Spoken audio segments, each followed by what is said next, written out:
and last. You're going to send an invitation to Charles Perrault? Yeah, definitely. Sure. And we hope he comes. Love to have him. Charlie's love line. Oh. As far as we know, Charles has not yet RSVP'd yet. Also, we think Charles would want us to tell you not to start writing him letters asking him to propose for you. Isn't that sweet? Yes. That does it for this half hour. Thanks for watching. CBS News. Up to the minute.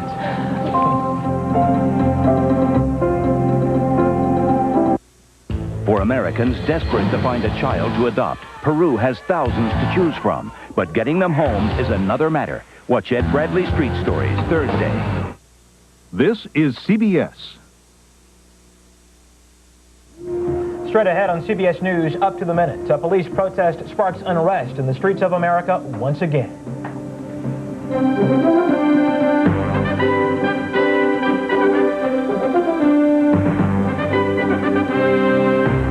And good morning. This is CBS News, up to the minute. I'm Russ Mitchell. And I'm Monica Gayle. A peaceful protest over a fatal police shooting is turning violent in New York City. It started last night when people started throwing rocks and bottles at police and setting fires in Manhattan. There are a number of injuries reported, including 3 police officers. We get the very latest now, live from WCBS TV reporter Reggie Harris. Hello, Reggie. What can you tell us?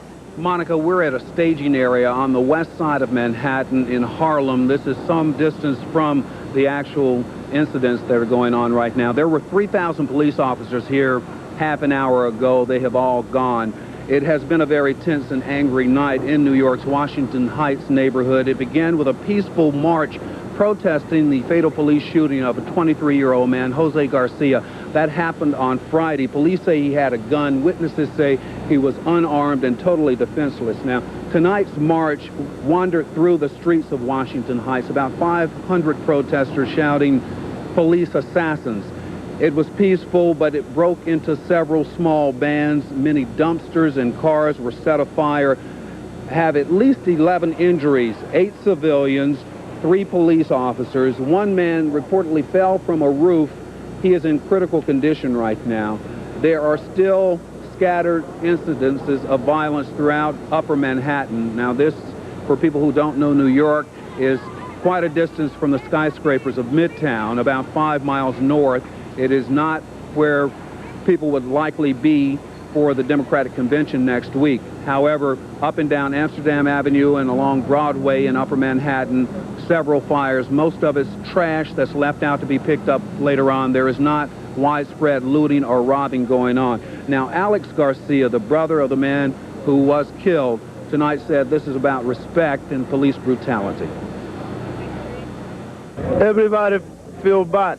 Everybody, not only me, you know, because they do too many things. They don't respect, you know, they don't respect nobody. Destroying property and injuring police officers is not the answer to anything. It's not.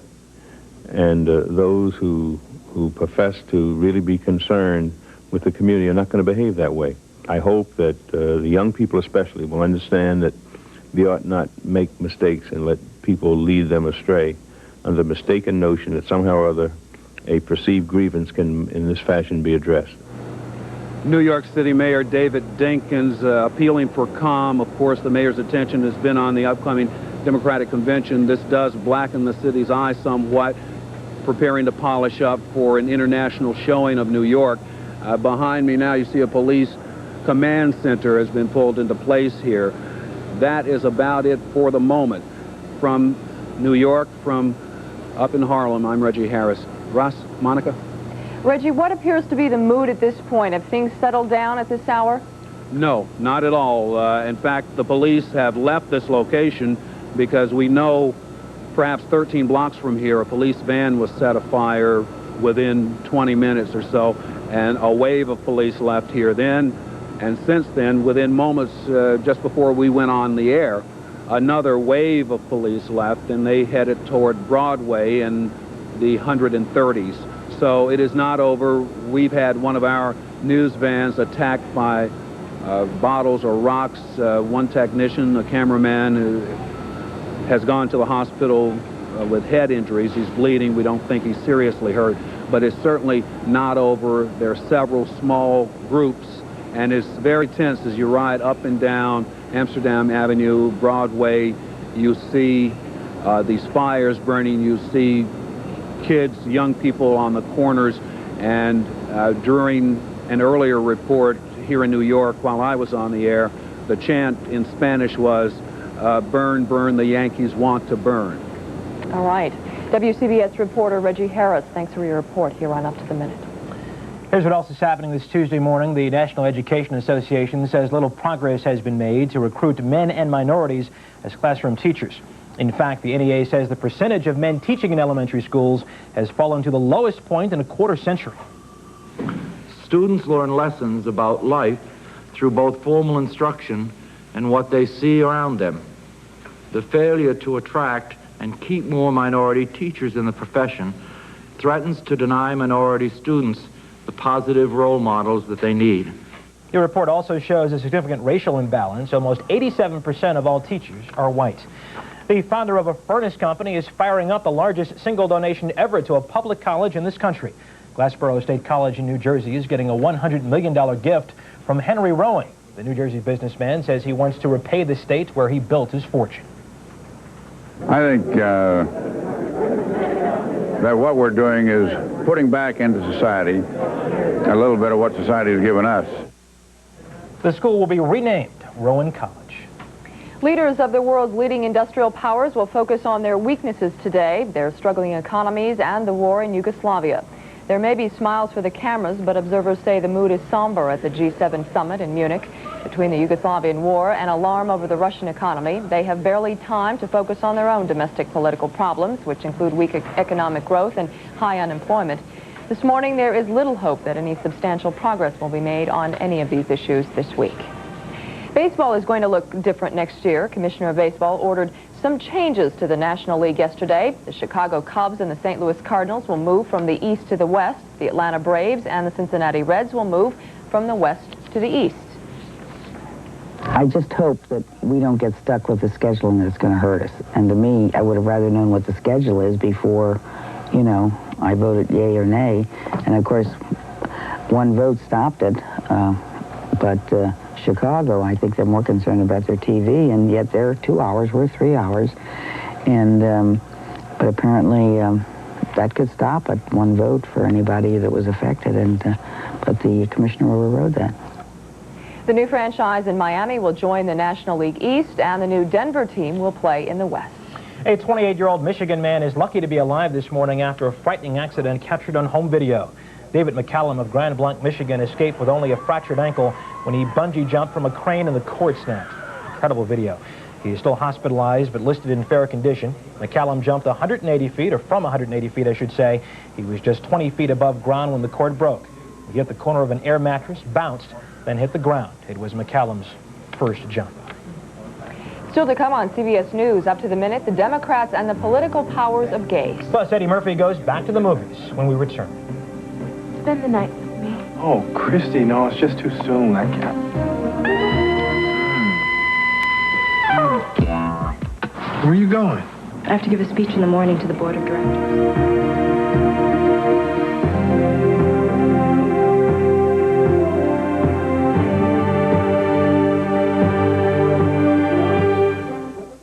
Here's an opportunity to receive a free copy of William F. Buckley's controversial essay, In Search of Anti-Semitism. Hi, I'm Charlton Heston. I want to share something with you that's very important and enjoyable to me. You see, every other week I get a magazine I look forward to as much as anything I read. It gives me insights into current events and important issues I never get from any other magazine, certainly not from TV or radio. It's Bill Buckley's National Review. My purpose in founding National Review was to provide an alternative to the single viewpoint commentary and news reporting that still afflict the media. It's always been pretty hard to find. It's not read by millions, but for those of us who do read it, it's a hands-down favorite. I like it because it cuts through the nonsense that normally surrounds most political issues with simple, common sense. And, of course, I love the humor. It's a very funny magazine. But don't let this commercial fool you. Actors aren't the only ones who love National Review. Ex-actors love it, too. But I think you know that National Review is my favorite magazine. It's my favorite because it's splendidly written, brilliantly edited, and a pleasure to read. When you get National Review, you'll have news and opinion you can't find anywhere else. It's informative, probing, persuasive, challenging, serious. It's entertaining. I think it's terrific. Unfortunately, it's not on many newsstands, so this could be your only chance to get a trial subscription and see for yourself why I like it so much. Call this toll-free number. We'll start your introductory subscription right now. Run through a few issues. If you don't like it, don't renew. Call this toll-free number now and we'll send you absolutely free William F. Buckley's controversial essay, In Search of Anti-Semitism. For an 18-issue trial subscription to National Review for only $29.95, call 1-800-532-9393. That's 1-800-532-9393. Call now. Everyone seems to agree that Campaign 92 is anything but politics as usual. One of the differences from past campaigns is that gays and lesbians are more politically active than ever before. Galvanized by the AIDS crisis, their community is coming out to find its place on the political horizon. CBS News correspondent Edie Magnus has more on the story. Let's see if we'll get all those across the front. This year, more than 100 openly gay and lesbian delegates will attend the Democratic National Convention. Lynn Greer of Columbus, Ohio, is one of them. We're going to be a force to reckon with in November. They'll represent a constituency which hopes to flex its political muscle.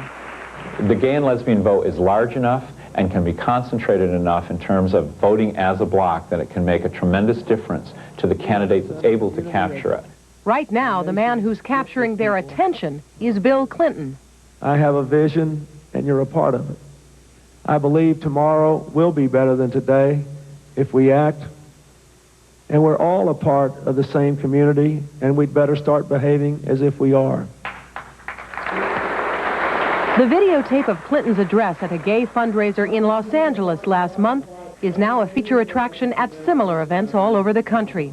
Gay and lesbian activists are campaigning hard for the candidate they say supports their agenda on AIDS and other issues. We're concentrated in some very key states in the United States with respect to this election. So we offer him a lot of votes. And I think we can vote very much as a bloc. Undeclared candidate Ross Perot seems to have belatedly recognized that. After first declaring he wouldn't put homosexuals in sensitive positions in his cabinet, Perot met with gay leaders privately on a recent trip to California to listen to their concerns. The Republicans, by contrast, continue to stress so-called family values. They seem to think the family is an arbitrary arrangement of people who decide to live under the same roof, that fathers are dispensable, and that parents need not be married or even of opposite sexes. Even if gays were to vote as a bloc for Clinton, political analysts are not sure of the impact. I think Clinton's speech to the gays in California helps him in California, probably helps him in New York. But I think he is risking a backlash from the Bible Belt part of the country. Whether or not the gay vote is a determining factor in this fall's election, one thing is certain. The lesbian and gay community is demanding its place at the table, and it's being heard. We're part of the pie. We count too. And we're no longer going to be silent. And we're going to be out there and we're going to be counted. Edie Magnus, CBS News, New York. Estimates say that gays and lesbians make up 10% of the population. That could be a very powerful voting bloc for Clinton or any candidate able to capture their support. How solidly behind Clinton is the gay community? Well, Tim McFeely is the executive director of the Human Rights Campaign Fund. His organization has officially endorsed Governor Clinton, and he joins us from Washington to talk more about the gay and lesbian vote. Mr. McFeely, thanks for joining us in Up to the Minute. Thank you. The obvious first question, why Bill Clinton? Bill Clinton presents a great alternative for the lesbian and gay community this year. Bill Clinton has endorsed a great deal of the agenda of the lesbian and gay community politically and can construct a federal government that can respond to the needs of the community. Specifically, he's endorsed the concept of a national gay and lesbian civil rights bill. He would end the military's policy of excluding lesbians and gays from serving in the armed forces, and he would implement the recommendations of the National Commission on AIDS. All of these are programs that we've tried unsuccessfully to have the Bush administration implement, so we know where they are. And Ross Perot has not come forward to offer the kind of program that we see Bill Clinton offering. So for us, it was actually an easy choice at this particular point in time. Well, Governor Clinton has not named his choice for a running mate as of yet. Now, where are you if the governor names someone who does not agree with him on this issue? Well, I think that we have to look, first of all, to see what the President of the United States would do. I don't think that people vote on the basis of the choice of vice president. People don't vote for vice president, they vote for president. We hope that Bill Clinton will choose as his running mate for vice president someone who also endorses these views. But I think if he chooses someone who does not, it will not cause us to reconsider our endorsement of Bill Clinton. How would you characterize Bill Clinton? As the lesser of three evils, as some in the gay community have said, or is he the clear choice? You're very happy with Bill Clinton. I'm very happy with Bill Clinton. I think a lot of people who are unfamiliar with his positions on these issues still categorize him as perhaps, as you say, the lesser of three evils. Not me, I'm just quoting. Right, as you quote. But in fact, I think that as you look at his record, as you follow his positions, as you see what he's been saying to audiences around the country, I think I come away, at least personally, and the people that are affiliated with me at the Human Rights Campaign Fund, with a feeling that Bill Clinton will really do very well by the lesbian and gay community. So it's a very positive endorsement. As we mentioned earlier, there are some estimates that say that gays and lesbians make up 10% of the population. As you know, some have disagreed with that. But how big of a factor is the gay and lesbian vote in 1992, in your opinion? I think it will be a major factor. Whether it's 10% or whether it's 5%, it will be a major factor. You know, last time 92 million Americans voted for President of the United States, and that's in 1988, of course. A swing of 600,000 votes, only 600,000 votes swinging in the different direction in some critical states would have changed the election, and Michael Dukakis would be president today. So it doesn't take a great deal in terms of absolute numbers, and we certainly have that kind of number voting. And if we have lesbian and gay people voting as a bloc in this country in some critical states such as New York, California, Florida, Ohio, Pennsylvania, we will see that the lesbian and gay community will be very critical to the outcome of this election. How do you think the social and political climates for gays and lesbians in this country has changed over the course of the past 10 years, if at all? Oh, I think the social, economic, political climate has changed a great deal. I mean, I think that the community has become much better organized. You can't pick up a major daily in the United States. You can't watch broadcast television or cable television or listen to the radio without hearing stories about gay and lesbian America, whether it's in the field of arts or politics or economics, business. And I think that has a profound effect on the way that the American public treats gay and lesbian Americans and the way the government responds to our needs as well. Well, do you think the Bush administration should get any credit at all for this increased awareness? I think they deserve some credit. I have to say that, you know, President Bush has signed the hate crimes bill. He signed the Americans with Disabilities Act. He has slightly increased some funding for AIDS, but it's not nearly what we need. He seems to go out of his way to try to please the right. I think if George Bush, left to his devices, could do what he knows in his heart is the right thing, and that he knows that the American people want to see in this country, that in fact we would see much more progress from George Bush. But unfortunately, he has become the captive of the far right in this country and has bought their agenda. Tim McFeely, Executive Director of the Human Rights Campaign Fund, thanks a lot for joining us on Up to the Minute. Thank you very much. Now here's a look at some other stories making news as we check our CBS News Up to the Minute news map. In Lawrence, Massachusetts, this is the latest of 80 suspicious fires to hit that town this year. This five-alarmer Sunday night burned a vacant apartment building and adjoining social club. Officials made 2 arson arrests this week, but there is no suspect in this case. A terrible accident in this hot tub has critically injured a 9-year-old boy in Orlando, Florida. Witnesses say he was playing in the tub when he got too close to the intake valve at the bottom and was sucked down. It took 4 men to free the boy, but not before he spent several minutes underwater. The victim is now in a coma. And in Houston, customs agents say they have busted a heroin ring operating in Houston and Georgia. They found $14 million worth of heroin stashed in the false bottom of a suitcase. 3 men have been arrested. In entertainment news this morning, Eddie Murphy took a 2-year sabbatical from the silver screen, but now he's back in Boomerang. CBS News entertainment correspondent Steve Kometko talked to him about the movie and about his past.